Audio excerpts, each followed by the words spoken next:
Hello trader. இன்றைக்கி Nifty பார்த்திங்கன்னா ஒரு 1.5% கிட்ட நல்லாவே மேலே போயிருக்குங்க. நல்லா புல்லிஷாக இருந்திருக்கு.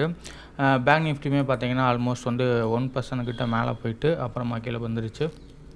0.7 வந்து முடிச்சிருக்காங்க. இன்றைக்கி நம்ம இன்ட்ராடேயில் பார்த்திங்கன்னா நம்ம எந்த ட்ரேடுமே எடுக்கலைங்க. நம்ம ஸ்ட்ராட்டஜி படி பார்த்திங்கன்னா நமக்கு என்ட்ரியே வரல. இருங்க சார்ட்டை வந்து ரெஃப்ரெஷ் பண்ணிக்கிறேன். பேங்க் நிஃப்டியும் பார்த்திங்கன்னா ஒரு 1% கிட்ட போயிட்டு 0.7 முடிச்சிருக்காங்க. நிஃப்டி பார்த்திங்கன்னா நமக்கு வந்து ஒரு 1% வந்து நல்லா புல்லிஷாக இருந்திருக்குங்க. இந்த ஒரு வாரமாகவே பார்த்திங்கன்னா மார்க்கெட் வந்து நல்லா ரெக்கவர் ஆகிட்டு வருது.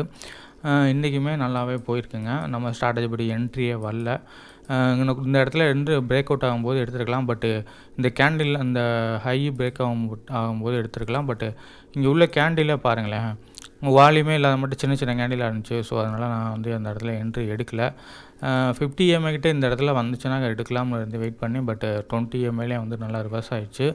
மோஸ்ட்லி 20 EMIயில் மார்க்கெட் மேலே போகுது அப்படின்னா மார்க்கெட் நல்லா புல்லிஷாக இருக்குன்னு அர்த்தம். நேற்றுமே அப்படி தான் பார்த்தீங்கன்னா 50 தொடாமலே 20 கிட்டே மேலே போயிடுச்சு, நமக்கு என்ட்ரி வரல. அதே மட்டும் இன்றைக்குமே வந்து 50 தொடாமல் 20 தொட்டுகிட்டே மேலே போயிடுச்சு.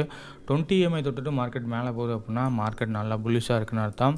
இவனுக்குள்ளே என்ட்ரி எடுத்துருக்கலாம். பட் வந்து என்னென்னா மார்க்கெட்டு ரொம்ப நேரமாக மார்க்கெட் பார்த்திங்கன்னா அந்த ஓப்பன் ஆன இடத்துலே வந்து 2 மணி வரையும் மார்க்கெட் முடிகிற வரையுமே அந்த இடத்துல தான் இருந்துச்சு.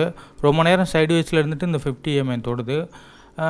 இது மோஸ்ட்லி வந்து ஃபால்ஸ் பிரேக் அவுட்டாக இருக்கலாம். சப்போர்ட்டுமே இருக்குது. பட் இருந்தாலுமே வந்து இது ஒரு ஹை அக்யூரசி ட்ரேட் கிடையாது. மதியத்துக்கு மேலே வேறு ஆயிடுச்சு. பட் இங்கே எடுத்திருந்தாலுமே இங்கே தான் ப்ராஃபிட் வந்திருக்கும். பட் இருந்தாலுமே நமக்கு ப்ராஃபிட் வந்திருக்கும். ஒரு 500 ஒரு லாட் எடுத்திருந்தா. பட் நம்ம எடுக்கலை இந்த இடத்துல. ஏன்னா இது ரொம்ப நேரம் சைட்வேஸில் இருந்துச்சுன்னா அப்படின்னா அது கீழே பிரேக் அவுட் ஆகி போகிறதுக்கான வாய்ப்பு இருக்குது.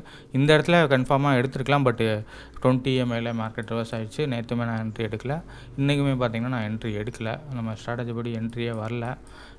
பட்டு நாளைக்கு வரக்கான வாய்ப்புகள் இருக்குது. வெயிட் பண்ணி பார்க்கலாம் நாளைக்கு எப்படி பார்ப்பான்னு. நிஃப்டியுமே பேங்க் நிஃப்டியுமே பார்த்திங்கன்னா கரெக்டாக R1க்கு மேலே தான் முடிச்சிருக்காங்க. நிஃப்டியும் மாதிரியே தான்.